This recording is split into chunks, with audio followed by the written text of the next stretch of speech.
नमस्कार मंडळी, कसे आहात सगळे? मस्त ना. तर सकाळचे वाजले आहेत 5. तर 5 वाजता उठले होते मी, कारण आम्हाला जायचं होतं गावाला. लक्ष्मीपूजन काल झालं आणि दुसऱ्या दिवशी सकाळ सकाळ आम्ही गावाला जाण्यासाठी निघालो. पॅकिंग वगैरे संध्याकाळी सगळं आवरून ठेवलं होतं आणि त्यात सकाळ सकाळ आज लाईटच नव्हती.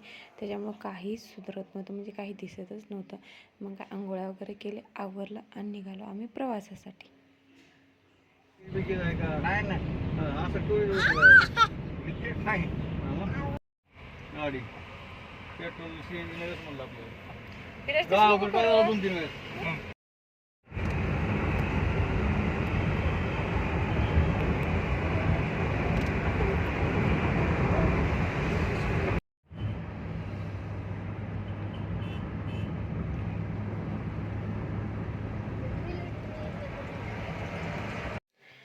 तर ना हे बघा, पुण्यात पोहोचलं नाही तोपर्यंत एवढं ट्रॅफिक होतं, कारण कसं ना, काल लक्ष्मीपूजन झालं आणि आज सगळे गावी जात आहेत.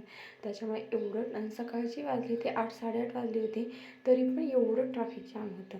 नंतर काय मग वैताग आला त्या ट्रॅफिकमध्ये, गाडीमध्ये बसून बसून. नंतर थोडंसं पुढं आलो आणि भूक पण जास्त लागली होती मुलांना आणि मलाही खूप जास्त भूक लागली होती. त्याच्यावर म्हणजे चला थोडाफार नाश्ता करूया, नंतर मग आपला प्रवास तर सुरूच आहे.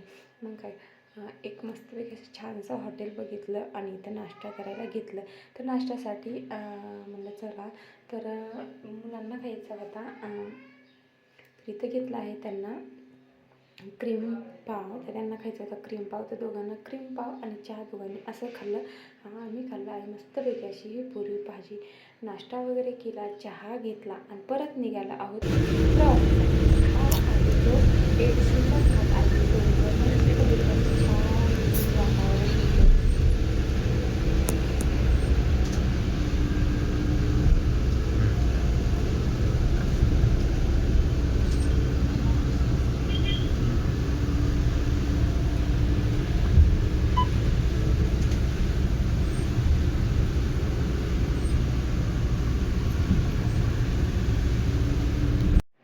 तर एडशीचा घाट वगैरे म्हणजे एडशीचा घाट वगैरे ओलांडला आणि नंतर मग लागला जोराचा असा पाऊस. तर दिवाळीत यावर्षीनं दिवाळीतच पाऊस सुरू, म्हणजे गावाकडे जायला आणि पाऊस येईल एकदम. इतका मोठा पाऊस होता ना, भयानक पाऊस होता.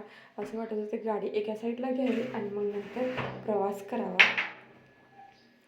तर खूप मोठा पाऊस होता, हे बघा.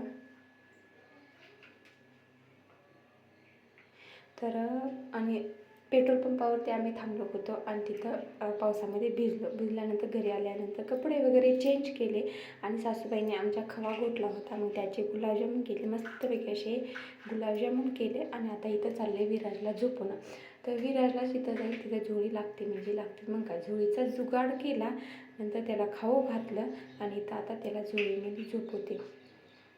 आणि अजूनही संध्याकाळचे 8 वाजले होते आणि पाऊस जोराचा सुरू होता. तर म्हटलं जाऊ दे, आता पाऊस तर काय 12 महिने पाऊस चालूच आहे. तर स्वराजला झोपवलं, आता इथे विराजला पण झोपवते झोळीमध्ये. नंतर मग आमचे जेवणं वगैरे राहिले होते, जेवण करून आता पटकन असं झोपी जाणार आहे. तर कसा वाटला व्हिडिओ? आवडला असेल नक्कीच लाईक करा.